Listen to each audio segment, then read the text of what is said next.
요한복음 19장 30절입니다. 함께 읽겠습니다.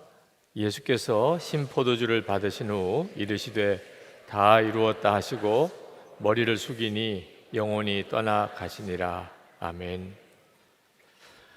세계적인 첼리스트 파블로 카잘스가 파리에서 마태순환곡을 듣고 예수님의 십자가의 그 죽음의 실제적인 느낌을 받고 엄청난 충격을 받았습니다.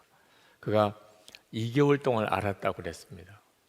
너무나 슬프고 숨이 막히는 것 같은 그런 주님의 십자가의 고난을 경험을 한 거죠. 저도 이번 가상칠언 강해를 할 때만 해도, 시작하려고 계획할 때만 해도 십자가의 은혜를 이렇게 경험하게 될 거는 잘 몰랐습니다. 근데 지난 주일 설교 때 잠깐 말씀드렸다시피 첫 번째 말씀을 묵상하면서 주님의 십자가를 나도 한번 경험해 보면서 7마디 말씀을 내가 해석할 수 있으면 좋겠다. 그래서 주님의 십자가를 묵상하는데 소스라치게 놀랐습니다. 손목에 못이 박히는 바로 그 장면에서 그냥 벌떡 자리에서 일어나고 말았습니다. 그 십자가의 죽음의 실제가 얼마나 무서운 것인지, 가슴이 뛰는 것을 한동안 잘 억제하기가 어려웠습니다. 오늘 마지막 주님이 십자가에서 하신 마지막 말씀, 다 이루었다 하는 말씀도 아주 간단한 짧은 말씀인데 이 말씀을 묵상하면서 똑같은 경험을 했습니다. 다 이루었다. 그 말씀이 점점 커지는 겁니다. 다 이루었다. 다 이루었다. 제 마음속에 그 주님이 십자가에서 다 이루었다고 하는 그 외침 속에서 제 마음속에 있는 염려도 두려움도 의심도 다 떠나는 것 같았습니다. 정말 마음과 생각이 그렇게 맑아지고 그리고 충만해지고 주님께서 마치 저를 위해서 다 이루었다고 선언하시는 것 같은 그런 깊은 은혜를 받았습니다. 오늘 우리가 성금요일 가상칠언 마지막 말씀 다 이루었다고 하시는 주님의 말씀을 붙들고 우리 십자가의 주님 앞에 나가는 시간에 여러분에게도 그 은혜가 있기를 축복합니다. 정말 주님은 다 이루셨습니다. 우리를 구원하시려고 사람의 몸으로 이 땅에 오시고 그리고 십자가의 고난을 당하시고 보배 같은 피를 흘려주시고 우리의 저주를 다 담당하시고 그리고 우리에게 구원의 길을 활짝 열어주셨습니다. 그 모든 일을 다 이루신 겁니다. 여러분, 우리가 이 말씀을 정말 마음에 깊이 받아들여야 합니다. 주님이 이루신 일에 대해서 우리가 덧붙일 거 하나도 없습니다. 우리에게 뭘 더하라고 주님이 말씀하시는 것도 없습니다. 여러분이 조금 더 의심할 필요도 없습니다. 주님이 다 이루셨기 때문에 그냥 여러분은 편안하게 받아들이면 됩니다. 이게 복음이죠. 정말 놀라운 복음이죠. 자, 그렇다면 우리 주님이 다 이루신 그 십자가의 구원을 바라보면서 저와 여러분이 져야 될 십자가는 뭐죠? 주님이 분명히 자기 십자가를 지고 나를 따를 것이라고 했잖아요. 근데 주님이 다 이루셨어요. 우리가 질 십자가가 뭐죠? 갈라디아서 2장 20절 말씀이 정확하게 주님이 다 이루신 다음 그 다음 우리가 져야 될 십자가가 뭔지를 말씀하고 계십니다. 내가 그리스도와 함께 십자가에 못 박혔나니 그런즉 이제는 내가 사는 것이 아니요 오직 내 안에 그리스도께서 사시는 것이라. 이제 내가 육체 가운데 사는 것은 나를 사랑하사 나를 위해 자기 자신을 버리신 하나님의 아들을 믿음 안에서 사는 것이라. 여러분, 우리가 할 일은, 또 우리가 져야 될 십자가는 내가 죽었습니다, 이제 이렇게 고백하고 주님만 따라 주님을 믿고 사는 것이라고 말씀하고 있는 겁니다. 여러분, 말씀에 보면 사도 바울이 예수님과 함께 십자가에 못 박혔다고 고백을 했는데, 실제로 사도 바울은 예수님과 십자가에 못 박히지 않았잖아요. 예수님이 십자가에 못 박히실 때 사도 바울은 예수님을 알지도 못하는 사람이었잖아요. 소문으로만 듣고 있는 정도였죠. 그런데 어떻게 사도 바울이 내가 그리스도와 함께 십자가에 못 박혔다고 이렇게 고백을 합니까? 그것은 하나님이 그 일을 이루셨음을 사도 바울이 알았기 때문입니다.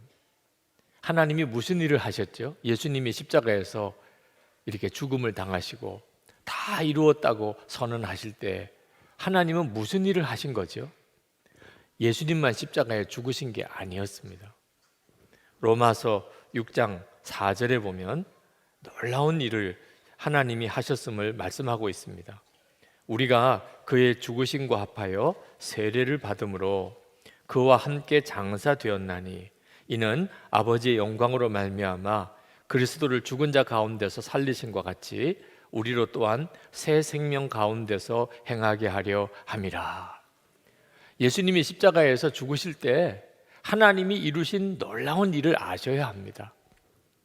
우리 모두가 다 예수님과 연합하여 십자가에서 죽게 하신 겁니다.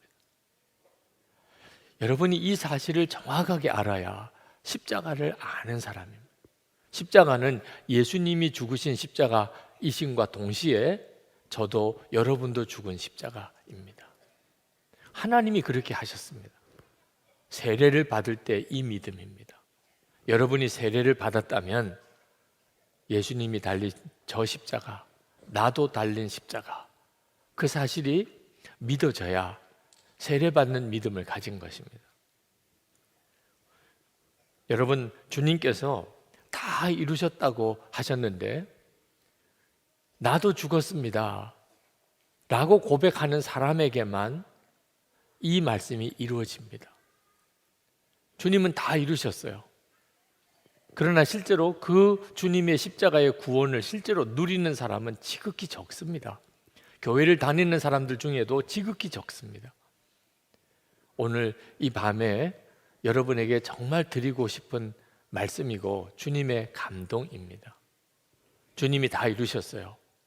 그러면 우리는 뭐 하는 거죠? 나는 죽었습니다. 주님은 다 이루셨다고 선언하시고 나는 죽었습니다고 고백하는 것이 이게 이중창이에요. 그때 비로소 주님과 우리는 온전히 하나가 되고 십자가에서 다 이루신 그 놀라운 구원이 우리에게 그대로 이루어지는 것입니다.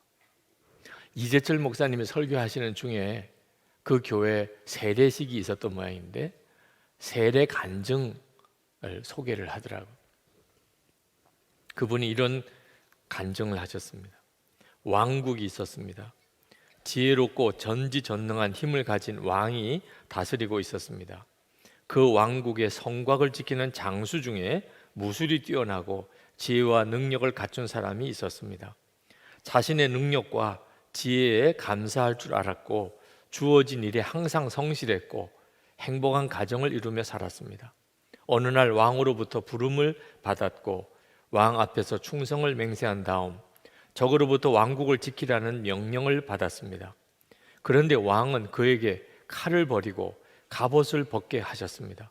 성곽 밖으로 나가 적을 물리치되 주어진 권세를 쓰지 말 것이며 다만 사랑으로 적을 물리치라 하였습니다. 자신의 권세와 힘과 능력과 지혜로 쉽게 적을 물리칠 수 있건만 이를 사용치 말고 단지 사랑으로 적을 승복시키라 하십니다. 저는 성령에 의지합니다. 헌신은 육체적인 고통이 따르고 사랑은 스스로를 희생해야만 합니다. 그렇지만 저는 하나님의 군병으로 하나님의 명령에 승복하겠습니다. 이것이 그의 세례 간증이었습니다. 정확하게 십자가를 이해한 겁니다. 주님은 우리를 위해서 완전한 구원을 이루셨습니다. 우리는 어떻게 응답해야 하죠? 나는 죽었습니다. 이제는 예수님이 내 생명이십니다. 라고 응답하는 것이 우리의 해야 할 일입니다. 여러분, 이 나는 죽었습니다 라는 이 고백은 절대로 슬픈 고백도 두려운 것도 무거운 짐도 아닙니다. 아직까지도 그렇게 생각하시는 분이 있다면 어떻게 죽으라는 말이야? 나는 정말 죽기 싫어. 나는 도무지 죽어지지가 않아. 이렇게 생각하시는 분들은 오늘 여러분의 믿음을 점검하셔야 합니다. 여러분이 진짜 주님을 만나고 나면 그러면 죽음은 축복이고 복음입니다. 여러분이 죽음이 아직도 두렵고 망설여지고 그게 부담이 된다면 여러분은 단 하나 아직도 진짜 예수님이 얼마나 좋으신지, 그분이 이루신 십자가 다 이루신 그 구원이 얼마나 놀라운 것인지를 모르고 있기 때문에 그렇습니다. 우리는 평생 사는 동안 주님은 다 이루셨다 하시고 나는 죽었습니다 이렇게 고백하면서 주님과 동행하는 것입니다. 만약에 내가 죽었습니다 이렇게 고백이 되지 않는다면 우리는 절대로 주님과 동행할 수가 없습니다. 십자가에서 주님이 다 이루었다고 하시는 그 말씀은 그저 구경하는 정도지요. 주님이 다 이루셨다네, 그걸로 끝입니다. 자기에게는 아무것도 이루어진 게 없습니다. 사도 바울은 마지막 순간에 이런 고백을 했습니다. 디모데후서 4장 6절부터 8절까지 보면 이런 말씀하셨습니다. 전제와 같이 내가 벌써 부어지고 나의 떠날 시각이 가까웠도다. 나는 선한 싸움을 싸우고 나의 달려갈 길을 마치고 믿음을 지켰으니 이제 후로는 나를 위하여 의의 면류관이 예비되었으므로 주 곧 의로우신 재판장이 그날에 내게 주실 것이며 내게만 아니라 주의 나타나심을 사모하는 모든 자에게 도니라. 아멘. 이거에 바로 나는 죽었습니다 이렇게 고백하면서 살았던 사도 바울의 마지막 선언입니다. 예수님처럼 다 이루었다, 사도 바울이 그렇게 말할 수는 없었지만 우리가 읽어보면서 느끼신 것처럼 사도 바울의 마지막은 그가 평생을 헌신하면서 살았던 그 길이 옳았다. 내가 정말 모든 것을 다 쏟아부어서 살았던 것, 내 육신의 생명까지도 바치고 살았던 그 길이 진짜 참 길이었다. 나는 정말 잘 살았다. 내 인생은 성공이야. 이런 고백인 거예요. 이건 환희에 찬 승리의 계가입니다. 절대로 슬프고 무겁고 억지로 지는 짐 아닙니다. 내가 그리스도와 함께 십자가에 못 박혔나니 이제는 내가 산 것이 아니요. 그렇게 평생을 살았던 사도 바울의 삶은 이렇게 놀라운 삶으로 마치게 됩니다. 우리가 똑같이 예수님을 믿었다면 우리도 똑같이 사도 바울처럼 그렇게 고백하고 살아야 되죠.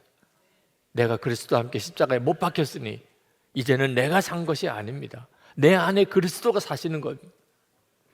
그리고 마지막에 우리도 사도 바울처럼 내가 달려갈 길을 다 마치고 이제는 의의 면류관을 기다리고 있다. 이런 승리의 고백을 하면서 인생을 마칠 수 있어야 되잖아요.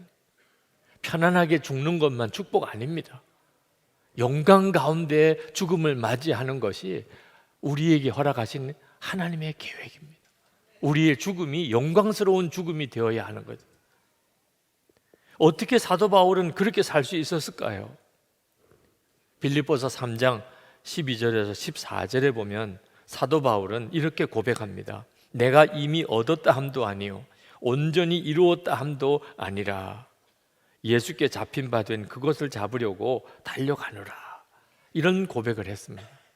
사도 바울이 예수께 잡힌 바 된 그것을 잡으려고 달려가는 삶을 살았기 때문에 그의 생애 마지막에 그는 내가 이제는 의의 면류관을 기다린다고 그렇게 고백할 수 있었던 겁니다. 그런데 참 질문이 하나 생깁니다.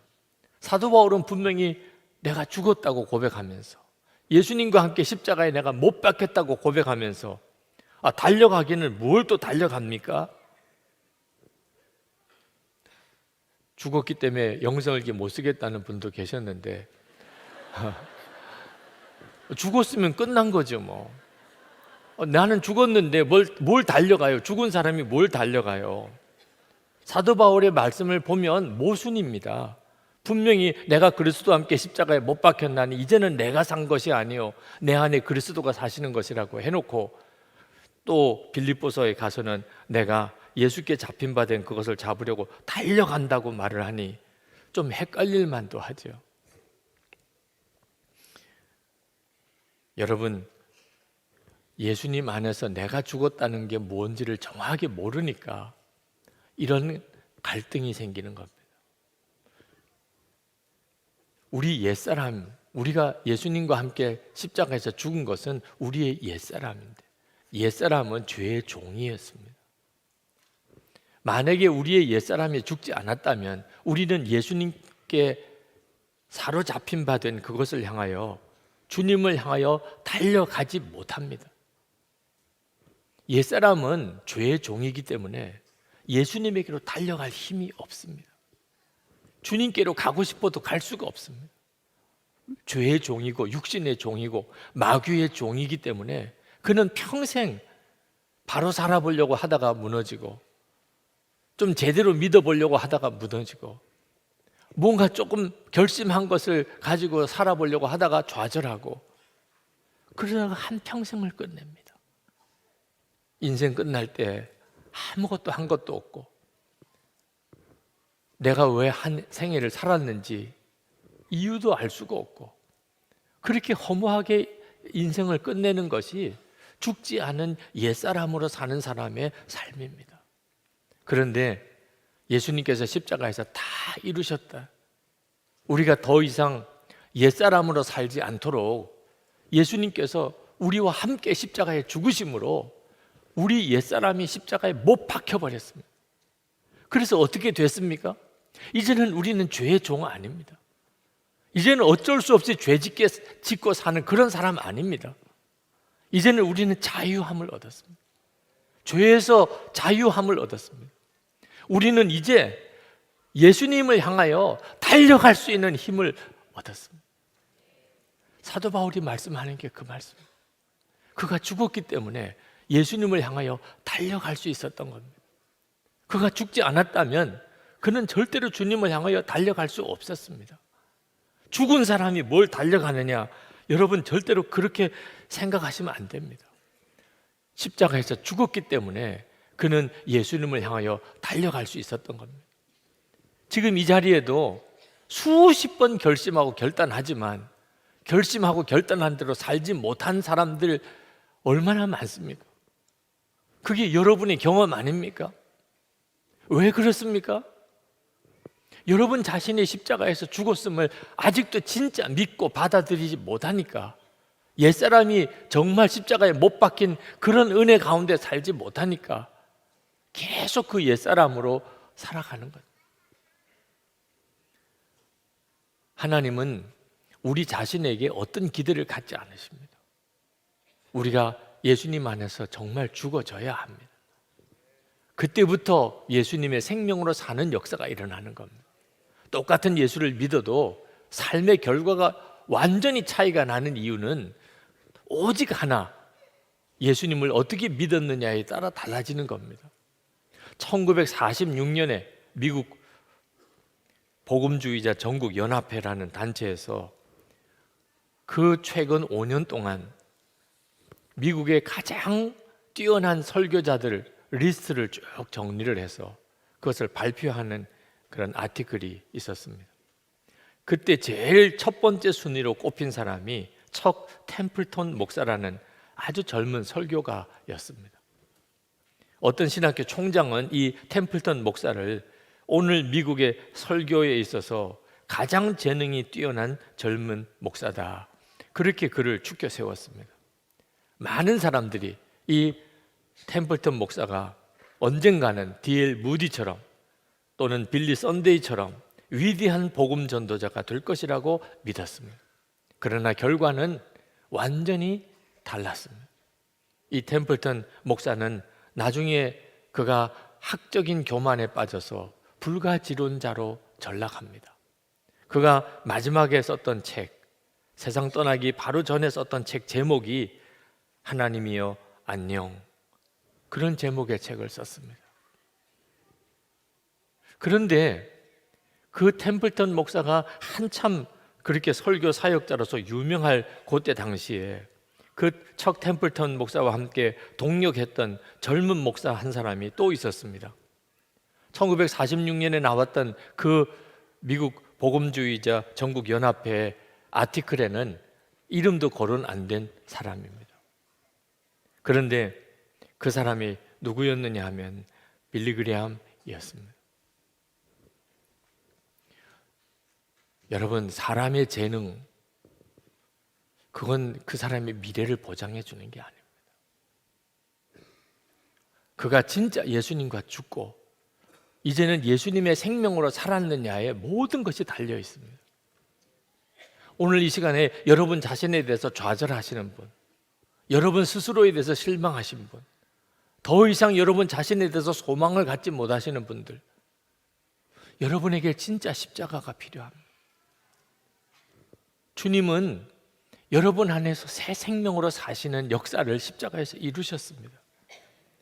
많은 사람들이 주님이 다 이루었다는 말씀에 별로 감동을 안 합니다. 오늘도 여러분 7번째 주님의 이 다 이루었다는 말씀을 들을 때 무슨 감동이 되셨습니까? 왜 그렇죠? 뭐 달라진 게 없으니까.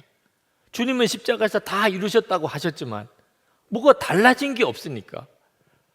예수 믿는다는 나 자신부터 뭐 달라진 게 없으니까. 그러니까 예수님이 다 이루셨다고 해도 그저 그런 말씀 하셨나 보다, 그렇게 밖에는 안 받아들여지는 거예요. 왜 예수님은 십자가에서 그 피 흘리시고 그 저주를 담당하시고 모든 것을 다 이루셨는데 우리는 이 모양이지요? 예수님께서 이루신 것에 뭐가 부족함이 있기 때문입니까? 절대로 그럴 수가 없습니다. 그런데 왜 주님은 다 이루셨는데 우리에게는 거기에 대한 감동이 없습니까? 우리가 주님께 응답해야 될 것에 문제가 있는 것입니다. 주님이 다 이루셨기 때문에 저절로 우리에게 그대로 이루어지는 게 아닙니다. 우리가 주변에 보잖아요. 수많은 사람들 보잖아요.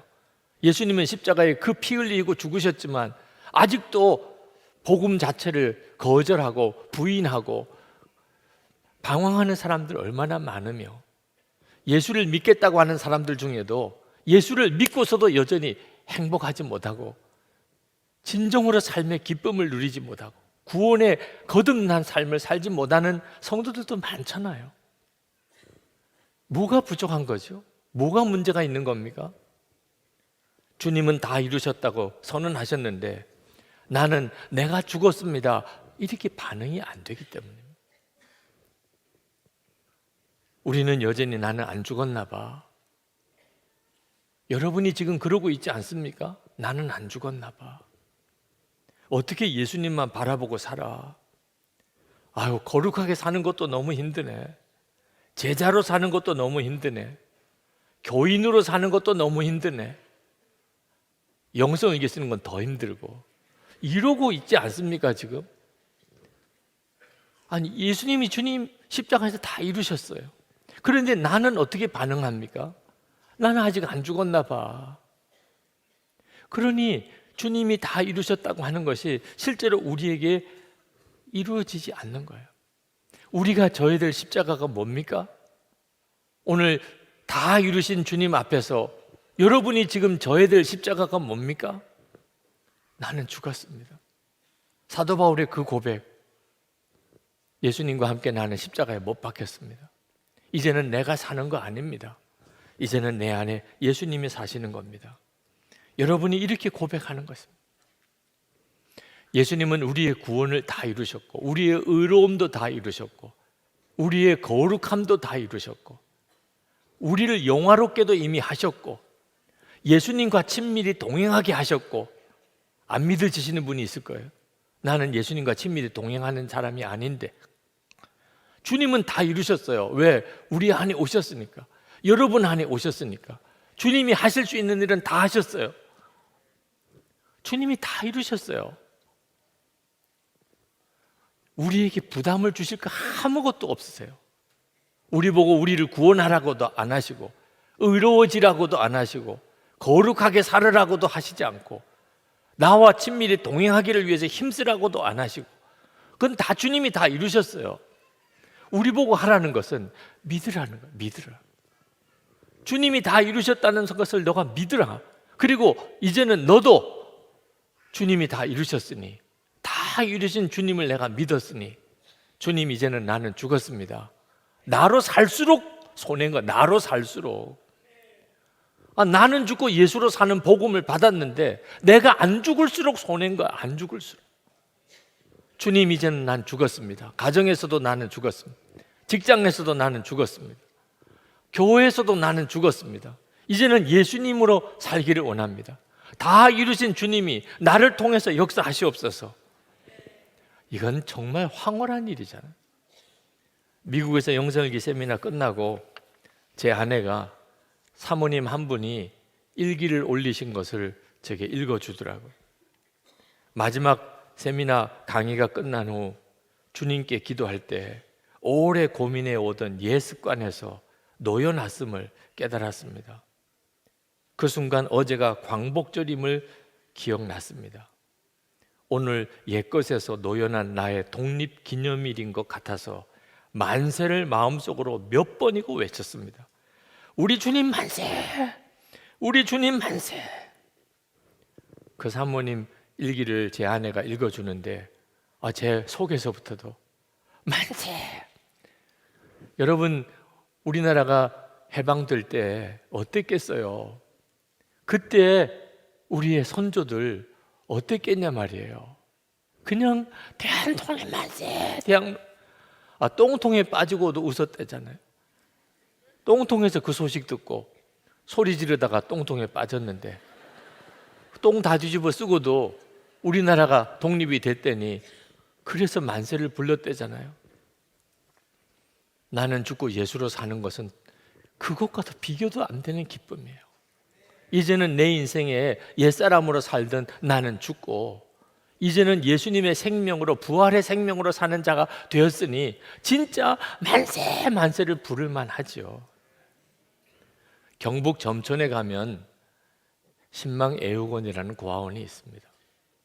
그 고아원을 세우신 분은 황용석 장로님이라는 분이신데 그 장로님은 저희 외할아버지 뻘이 되시는 분입니다. 그분이 1954년 전쟁 고아들 10명을 데리고 그 점촌에서 천변에서 거기에 고아원을 시작을 했습니다. 지금까지 500명이 넘는 고아들을 대학 졸업 다 시키고 사회 곳곳에 정말 큰 그릇이 되도록 그렇게 진출시킨 이 문경의 고아 아버지라고 이름을 듣는 분이셨습니다. 그 황용석 장로님 돌아가셨을 때 장례식에 갔습니다. 얼마나 전국에서 온 화환들이 그 고아원 전역에 있는지 그냥 꽃밭인 것 같았어요. 빈소에 들어가려고 들어갔더니 벽에 장례식과는 전혀 어울리지 않는 큰 프랭카드가 붙여져 있는 겁니다. 오늘은 틀림없이 좋은 날이다. 그렇게 크게 붙여져 있더라. 이건 완전히 장례식과 다른 분위기의 말이잖아요. 오늘은 틀림없이 좋은 날이다.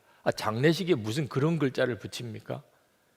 황영석 장로님이 고아들에게 매일 같이 강조했던 말. 고아들이 무슨 좋은 날이겠어요? 그 찢어지게 가난한 전쟁 끝나고 난 다음에 고아원에 무슨 좋은 일이 있겠어요? 그런데도 예수 그리스도 안에서 오늘은 틀림없이 좋은 날이다. 그 말을 그 고아들에게 매일 같이 들려주고 또 들려주고 또 들려주었어요. 그래서 그 고아들이 날마다 오늘은 좋은 날 그렇게 살았어요. 그리고 그들이 훌륭하게 자랐던 것입니다.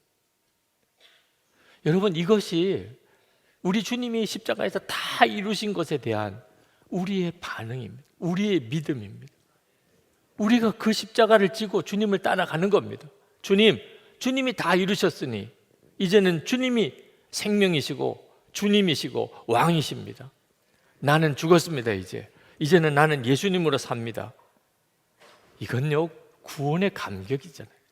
정말 소리 지르는 만세를 부를 심정이죠. 거룩하게 사는 거 절대로 부담 아닙니다. 주님이 다 이루셨습니다. 이제 여러분들은 경험만 하면 됩니다. 주님과 친밀히 동행하는 거, 우리가 예수님 동행 일기도 써보자고 하지만 이건 절대로 노력이 아닙니다. 주님이 그렇게 하게 해주실 것입니다. 여러분이 하나만 하면 됩니다. 하나만. 우리 주님이 다 이루셨다. 그리고 내가 예수님과 하나가 되었다. 나는 죽고 예수로 사는 자가 되었다. 그러니 주님, 나는 죽었습니다. 매번 매 순간마다 주님, 나는 죽었습니다. 예수님이 이제 내 생명이십니다. 여러분이 그렇게만 고백하면 된다니까요. 노력하는 게 아니라니까요. 이거는 믿음이라니까요. 많은 분들이 거룩하게 사는 것, 주님과 친밀히 동행하는 것에 대해서 부담을 느낍니다. 왜? 안 믿어지니까. 내가 정말 거룩하게 살 수 있을까? 주님과 동행하며 살 수 있을까? 자기를 보면은 믿을 수가 없는 게 당연하죠. 그러니까 내가 죽은 거잖아요.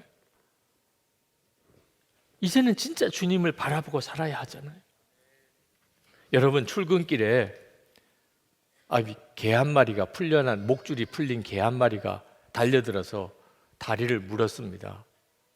그거 얼마나 힘들어요. 근데 그 다음날 또 그 개한테 또 다리가 물렸어요. 그 다음날 또 그 개한테 다리가 물렸어요. 이 사람이 정상입니까? 아니, 여러분, 그러면 어떻게 해야 됩니까? 기도하고 출근해야 됩니까? 울면서 출근해야 됩니까? 그런데 우리는 인생을 그렇게 살고 있어요. 여러분, 인생을 지금까지 살아왔잖아요. 몇 해를 사셨습니까? 해마다 경험한 거 아닙니까? 이렇게 살면 안 되는데 올해는 또 내가 다 망쳤네. 어떻게 나는 이렇게밖에 못 살지? 맨 상처받고 사랑하는 사람들과 서로 싸우고 갈등 느끼고 마음에는 스트레스가 가득하고 기쁨이라고는 찾아보기가 어렵고 맨 먹방 TV만 보고 낙이 없으니까 난 맛있게 먹는 거나 보는 거죠. 여러분, 이거 죽을 때까지 그렇게 살 겁니까? 이제는 좀 길을 바꿔 가야죠. 그 길에 목줄 풀린 개가 물고 있다면 이제는 좀 딴 길로 갈 줄도 알아야 되잖아요. 지금까지 살아왔던 그 길 똑같이 살면서 그냥 탄식하고 슬퍼하고 고통스러워하고 원망하고, 이건 정말 바보지요, 바보. 주님이 말씀하셨어요. 내가 길이요 진리요 생명이라. 예수님이 길이라고 하셨어요. 이제는 좀 바꿔보자. 지금까지 살았던 대로 살지 말고 죄의 종로로 하는 내 옛사람의 성질대로, 그 혈기대로, 그 생각대로 이제는 정말 제발 이제는 더 이상 그렇게 살지 말고, 지금까지 그렇게 살았다면 오늘 이 성금요일 예배 드리는 이 시간에 여러분이 정말 이제는 주님, 내 인생길을 바꿉니다. 예수님을 건성으로 바라보시면 전혀 이루어질 수 없는 일이지만 주님이 다 이루셨다고 하셨으니 이제는 나는 죽었고 예수로 내가 살아야 되겠다, 분명히 결단하는 자에게는 인생이 바꿔지는 역사가 일어나는 겁니다. 여러분, 오늘 예수님 장례식에 오신 겁니까? 여러분의 장례식에 오신 거예요. 여러분, 십자가 구경하러 오셨습니까? 성금요일이래 한번 가서 구경하자 그러고 오셨습니까? 여러분이 못 박힌 십자가를 보는 거예요. 그때만 여러분이 비로소 십자가의 능력이 여러분의 삶에 나타나는 기적을 경험하게 됩니다. 100년 전 사람이지만 영국의 체스터튼이 그런 말을 했습니다. 평범하고 일상적이었던 많은 일들이 이제는 아주 특별한 사람들의 전유물처럼 그렇게 바꿔지는 것에 대해서 그가 한탄을 했습니다. 식구들끼리 둘러앉아서 부르던 찬송가, 노래, 이제는 어떤 노래 잘하는 사람이 그것을 독점해서 불러주는 것을 듣는 것으로 바뀌는 그런 그때 당시의 풍조에 대해서 통탄을 했습니다. 노래는 다 같이 불러야 되는 거예요. 우리 모두가 부르는 거지. 어떻게 노래 잘한다는 그거 하나만 가지고 노래는 그 사람만 부르고 우리는 들어야만 되느냐. 이렇게 가다가는 나중에 누가 잘 웃는다. 너만 웃어. 너. 우리는 너 웃는 거 볼게. 너 웃는 거 보니까 진짜 정말 멋있다. 그래, 이제 웃는 거는 너가 전공이야. 이렇게 될 날이 올 거다. 이런 탄식을 하신 적이 있어요. 나는 죽었습니다. 100번 들어도 해결 안 됩니다. 나는 죽었습니다. 간증을 수없이 들어도 그건 실제로 여러분께 아닙니다. 여러분이 진심으로 예수님이 다 이루셨으니 이제는 주님, 저는 죽었네요. 저는 죽는 게 복이네요. 이제는 저는 예수님으로 살기 원합니다. 여러분이 이렇게 진심으로 고백하는 순간, 그 고백을 진심으로 주님 앞에 올려드리는 바로 그 일이 비로소 여러분에게 주님이 다 이루신 그 놀라운 구원을 경험하게 해주는 것입니다. 여러분, 이제는 여러분의 삶의 목표를 부자 되는 것, 성공하는 것 이제 두지 마시기 바랍니다. 우리의 삶의 목표는 오직 하나, 나는 죽고 예수로 사는 겁니다. 그러면 부자 되어도 실족 안 합니다. 그런 사람은 성공하고도 넘어지지 않습니다. 부자와 성공에다가 목적을 둔 사람은 다 넘어집니다. 이게 우리가 사는 길입니다. 오늘 이 시간에 우리가 성찬을 합니다. 성찬도 정말 믿음으로 하지 않으면 100번 성찬을 해도 아무런 역사가 없습니다. 종교의식을 하는 거예요. 여러분이 성찬을 했다면 여러분이 확실하게 믿어야 됩니다. 예수님과 나는 한 몸인 거죠. 주님의 살과 피를 먹고 마셨는데 오늘 여러분은 주님의 살과 피를 먹고 마시는 시간에 참여하신 겁니다. 주님과 여러분은 뗄래야 뗄 수가 없는 사람이 된 겁니다. 이제는 진짜 나는 죽었습니다. 주님과 한 몸이 되었으니 나는 죽었습니다. 이제는 예수님으로 삽니다. 이 믿음이 실제가 되어야 됩니다. 오늘 성찬 하기 전에 여기에 오셨을 때와 성찬을 받고 난 다음에 나가실 때 여러분 자신은 완전히 다른 믿음의 사람이 되어야 합니다. 나 성찬 받은 자야. 예수님의 몸을 먹고 마셨어. 나 주님과 나는 하나가 됐다고. 여러분 이 생각을 다음 성찬 받을 때까지 잊으시면 안 됩니다. 나는 성찬 받은 자야. 예수님과 나는 한 몸이 되었어. 주님이 내게 살을 주시고 피를 주셨어. 이제는 더 이상 내가 사는 거 아니야. 이제는 예수님이 내 생명으로 사시는 거야. 이 믿음을 여러분이 분명히 반응하실 때 비로소 여러분은 알게 됩니다. 십자가의 구원이 이렇게 놀라운 건가? 예수 믿는 게 이렇게 놀라운가? 자기 십자가를 지고 주님을 따르는 거 절대로 부담 아닙니다. 구원의 행복으로의 초청입니다. 진짜 복된 삶으로의 주님의 초청입니다. 오늘 이제 우리 성찬을 받기 위해서 기도하실 텐데 기도하실 때 여러분 이렇게 기도하시기 바랍니다. 주님, 나도 십자가 지고 주님 따라갑니다. 예수님 죽으신 십자가, 나도 죽은 십자가입니다. 주님과 나는 성찬을 통해서 완전히 하나가 되었습니다. 이제는 진짜 나는 죽고 예수로만 사는 자가 되기 원합니다. 그렇게 고백하고 살아보겠습니다. 주여 역사하소서. 완전한 구원을 내 삶 속에 이루소서. 우리 이 시간에 같이 간절히 통성으로 기도하고 그리고 성찬 받겠습니다. 기도하겠습니다.